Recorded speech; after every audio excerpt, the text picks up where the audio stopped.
ৰাজ্য চৰকাৰ কৰ্মচাৰীসকলৰ বাবে জনাব বিচাৰিছো পুনৰ ৫টাকৈ গুৰুত্বপূৰ্ণ খবৰ য'ত কৰ্মচাৰীসকলৰ NPS OPS সন্দৰ্ভত গুৰুত্বপূৰ্ণ খবৰ আহিছে। ইপিনে দৰমহা সম্পৰ্কত বিত্ত বিভাগৰ ফালৰ পৰা নতুন সিদ্ধান্ত লৈছে। অৱশেষত কৰ্মচাৰীসকলৰ বাবে সুখবৰ আহিছে। লাভ কৰিব এৰিয়াৰ কৰ্মচাৰীসকলে বকেয়া লাভ কৰিব। কৰ্মচাৰী শিক্ষক আশা অংগনবাড়ী ৰন্ধন কৰ্মী সকলোৰে বাবে গুৰুত্বপূৰ্ণ আপডেট লৈ আহিছোঁ। সবিশেষ জানিবৰ বাবে ভিডিঅ'টো প্ৰথমৰ পৰা শেষলৈকে চাই থাকিব। জনাব বিচাৰিছোঁ প্ৰথমটো গুৰুত্বপূৰ্ণ খবৰ। এবাৰ বিত্ত বিভাগে লৈছে ডাঙৰ পদক্ষেপ। কৰ্মচাৰীসকলৰ দৰমহা পৰীক্ষণ কৰিব। ইয়াৰ বাবে জিলা পৰ্যায়ত ষ্টেণ্ডিং কমিটি গঠন কৰিছে। জিলা ভিত্তিক 5জনীয়া কমিটি গঠন কৰিছে। ডেপুটি ডাইৰেক্ট অডিট পৰ্যায়ৰ বিষয়া হ'ব কমিটিৰ অধ্যক্ষ। Deputy account officer, audit officer, assistant account officer হ'ব সদস্য। আৰু এই সমিতিখনে পৰীক্ষণ কৰিব যে পদোন্নতি বেতন সংশোধনীৰ সময়ত কোনো কৰ্মচাৰীয়ে অতিৰিক্ত দৰমহা পাইছে নেকি বা দৰমহা বিসংগতিৰ সৃষ্টি হৈছে নেকি।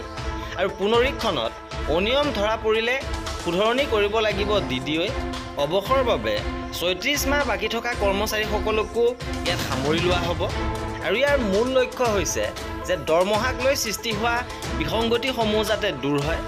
অৱসৰ সময়ত কৰ্মচাৰীয়ে সন্মুখীন হোৱা সমস্যাসমূহ যাতে দূৰ হয়, ইয়াৰ বাবে এই পদক্ষেপ লোৱা হৈছে। এইবাৰ জনাব বিচাৰিছোঁ দ্বিতীয়টো গুৰুত্বপূৰ্ণ খবৰ। অৱশেষত বিত্ত বিভাগৰ ফালৰ পৰা কৰ্মচাৰীসকলৰ বাবে আন এটা বৃহৎ সুখবৰ দিছে। কেইবাটাও বেংকৰ লগত হোৱা বুজাবুজিৰ চুক্তিৰ পাছত বিত্ত বিভাগে বীমা লাভৰ বাবে ষ্টেণ্ডাৰ্ড অপাৰেটিং প্ৰচিডিউৰ SOP জাৰি কৰিছে, য'ত এটকাও নিদিয়াকৈ 20 কোটি টকা পৰ্যন্ত বীমাৰ সুবিধা ৰাজ্যিক কৰ্মচাৰীলৈ। ৰাজ্যৰ প্ৰায় 4.5 লাখ কৰ্মচাৰীয়ে এই বীমাৰ সুবিধা লাভ কৰাৰ বাদ এতিয়া প্ৰশস্ত হৈ পৰিছে। 10 লাখ টকাৰ টাৰ্ম লাইফ ইঞ্চুৰেঞ্চৰ সুবিধা এটকাও কিস্তিৰ ধন নিদিয়াকৈ ৰাজ্যিক কৰ্মচাৰীয়ে লাভ কৰিব। ব্যক্তিগত দুৰ্ঘটনাজনিত বীমাৰ ক্ষেত্ৰত স্থায়ী পংগুত্বৰ ক্ষেত্ৰত 1 কোটি টকা, আংশিক পংগুত্ব 80 লাখ টকা, বিমান দুৰ্ঘটনা হ'লে 2 কোটি টকা। আৰু অসম চৰকাৰৰ অধীনত কৰ্মৰত সকলো নিয়মীয়া আৰু স্থায়ী কৰ্মচাৰীক এটা টকাও নিদিয়াকৈ বীমাৰ সুবিধা দিবলৈ ৰাজ্য চৰকাৰে axis bank, Indian bank, Punjab national bank, state bank of India, union bank of ইণ্ডিয়াৰ সৈতে ইতিমধ্যে বুজাবুজি স্বাক্ষৰ কৰিছে। আৰু প্ৰকাশিত SOP অনুসৰি কৰ্মচাৰীসকলৰ নিৰ্দিষ্ট বেংকৰ কোনো এটা শাখাত দৰমহাৰ পেকেজ একাউণ্ট থাকিব লাগিব। নতুন দৰমহা পেকেজ একাউণ্ট খুলিলে বা আন বেংকলৈ দৰমহা পেকেজ একাউণ্ট ট্ৰান্সফাৰ কৰিলে কৰ্মচাৰীজনৰ দৰমহা নতুন বা ট্ৰান্সফাৰ কৰা বেংক একাউণ্টত কমেও এমাহৰ বাবে জমা কৰিব লাগিব। বীমা দাবী কৰিবলৈ প্ৰয়োজনীয় নথিপত্ৰসমূহৰ ভিতৰত বেংকৰ দ্বাৰা জাৰি কৰা প্ৰমাণপত্ৰ, কৰ্মচাৰীৰ মৃত্যুৰ ক্ষেত্ৰত, দুৰ্ঘটনাজনিত আকস্মিক মৃত্যুৰ ক্ষেত্ৰত থানাত দিয়া এজাহাৰ, মৰণোত্তৰ প্ৰমাণপত্ৰ, শাৰীৰিক সক্ষমতা হেৰুৱাৰ ক্ষেত্ৰত স্বাস্থ্য বিভাগৰ প্ৰতিবেদন, কৰ্মচাৰী পৰিচয় প্ৰমাণপত্ৰ, দৰমহা একাউণ্টৰ সবিশেষ, 3 মাহৰ বেংক ষ্টেটমেণ্ট, KYCৰ নথিপত্ৰৰ সৈতে কৰ্মচাৰীৰ মনোনীত দাবীদাৰৰ সবিশেষ আৰু IFSCৰ সৈতে মনোনীত দাবীকাৰীৰ একাউণ্ট নম্বৰ। আৰু SOP মতে বেংক বা বীমা প্ৰদানকাৰীয়ে নিৰ্দিষ্ট কৰা আন যিকোনো নথিপত্ৰ প্ৰয়োজন হ'ব। আৰু পোনপটীয়াকৈ দৰমহাৰ একাউণ্ট থকা বেংকৰ শাখাত ঘটনাৰ তাৰিখৰ পৰা 60 দিনৰ ভিতৰত জমা দিব লাগিব। যদি 60 দিনৰ ভিতৰত জমা দিব নোৱাৰে তেন্তে 90 দিনৰ ভিতৰত বীমা সেৱা প্ৰদানকাৰীক দাবী দাখিল কৰিব লাগিব। আৰু বেংক অনুসৰি দাবীৰ সময়সীমা পৃথক হ'ব পাৰে। যিকোনো সহায়ৰ বাবে কৰ্মচাৰীৰ মনোনীত পৰিয়ালৰ সদস্যসকলে তেওঁলোকৰ বেংক শাখা পৰিচালক, বেংক নডেল বিষয়া, কোষাগাৰ বিষয়া বা DDOৰ সৈতে যোগাযোগ কৰিব পাৰে।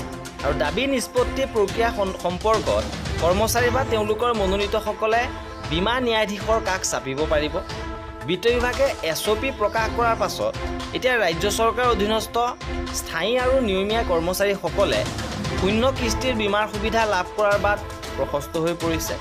ইপিনে কৰ্মচাৰীসকলৰ বাবে আন এটা সুখবৰ আহিছে। খবৰ অনুসৰি চৰকাৰী কৰ্মচাৰীৰ অচিৰে 4% ডিএ বৃদ্ধি হ'ব পাৰে। যদি 4% ডিএ বৃদ্ধি কাৰ্যকৰী হয় তেন্তে ডিএ বৰ্তমানৰ 55 পৰা 59%লৈকে বৃদ্ধি পাব। ইপিনে ডিএ বৃদ্ধিৰ সমান্তৰালকৈ অষ্টম দৰমহা আয়োগ সন্দৰ্ভতো ডাঙৰ আপডেট আহিছে।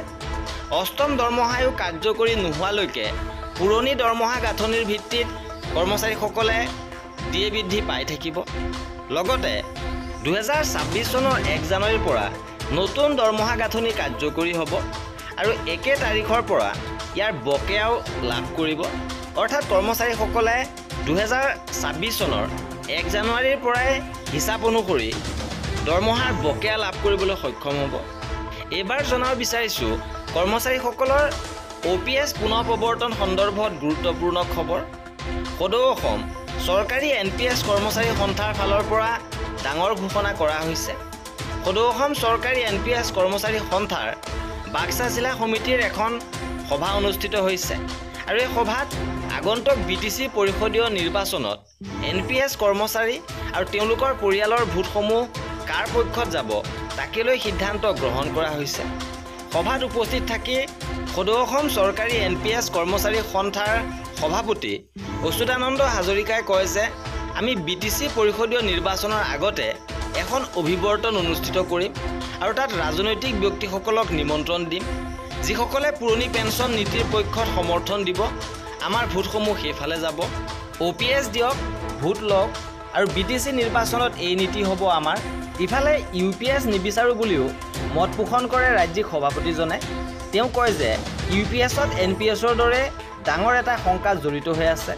যেতিয়ালৈকে পুৰণি পেঞ্চন নীতি প্ৰৱৰ্তন নহ'ব তেতিয়ালৈকে আমাৰ সংগ্ৰাম চলি থাকিব।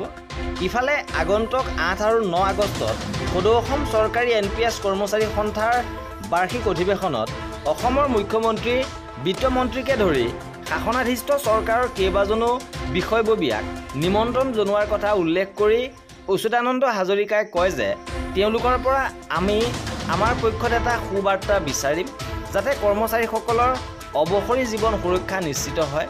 এইবাৰ জনাব বিচাৰিছোঁ মধ্যাহ্ন ভোজনৰ ৰন্ধন কৰ্মীসকলৰ এটা গুৰুত্বপূৰ্ণ সিদ্ধান্ত। 9,600 টকালৈ মজুৰি বৃদ্ধিৰ দাবী। পুনৰ ৰাজপথ কঁপোৱাৰ হুংকাৰ দিছে ৰান্ধনী সহায়িকাসকলে আৰু দৰমহা পুনৰ বৃদ্ধি নকৰিলে নিৰ্বাচনত উচিত প্ৰত্যুত্তৰ দিয়াৰো সকিয়নি দিছে। ৰান্ধনী সহায়িকাসকলৰ মাননি মাহিলী 9,600 টকালৈ বৃদ্ধি কৰিবলৈ দীৰ্ঘদিন দাবী উত্থাপন কৰি আহিছে, কিন্তু এই দাবী আজি পৰ্যন্ত পূৰণ কৰা হোৱা নাই। বিগত সময়ত 1,17,600 গৰাকী ৰান্ধনী সহায়িকাৰ চাকৰি নিয়মীয়াকৰণ আৰু মজুৰি বৃদ্ধিৰ বাবে বিভিন্ন সময়ত প্ৰতিবাদী কাৰ্যসূচী ৰূপায়ণ হৈছে। তৎসত্ত্বেও ৰান্ধনী সহায়িকাসকলৰ দাবীৰ প্ৰতি চৰকাৰে কোনো সঁহাৰি প্ৰদান কৰা নাই। সেয়েহে পুনৰ ৰান্ধনী সহায়িকাসকলে তীব্ৰ আন্দোলন গঢ়ি তুলিবলৈ সাজু হৈছে। অহা 10 দিনৰ ভিতৰত আলোচনা অনুষ্ঠিত কৰি সমস্যাসমূহ সমাধান কৰিবলৈ পদক্ষেপ গ্ৰহণ কৰিবলৈ আহ্বান জনাই সন্থাৰ সভানেত্ৰীগৰাকীয়ে কয় যে চৰকাৰে কৰা প্ৰতাৰণাৰ বিৰুদ্ধে উচিত প্ৰত্যুত্তৰ দিবলৈ তেওঁলোক সাজু হৈছে। চৰকাৰে কৰা প্ৰতাৰণাৰ বিৰুদ্ধে উচিত প্ৰত্যুত্তৰ দিবলৈ তেওঁলোক সাজু হৈছে। আগন্তুক নিৰ্বাচনত চৰকাৰক ৰান্ধনী সহায়িকাসকলে প্ৰত্যুত্তৰ দিব। প্ৰয়োজন সাপেক্ষে জনতা ভৱন ঘেৰাওৰ দৰে কাৰ্যসূচীও গ্ৰহণ কৰিব আৰু ছেপ্টেম্বৰৰ পৰা ধাৰাবাহিকভাৱে গণতান্ত্ৰিক আন্দোলনৰ কাৰ্যসূচী গ্ৰহণ কৰিব। আৰু এই আছিলে আমাৰ আজিৰ ভিডিঅ'টোত। কৰ্মচাৰী আৰু পেঞ্চনাৰৰ সকলো খবৰ পাই থাকিবৰ বাবে আমাৰ চেনেলটো ছাবস্ক্ৰাইব কৰি ৰাখিব। ভিডিঅ'টো শেষৰলৈকে চোৱাৰ বাবে বহুত ধন্যবাদ।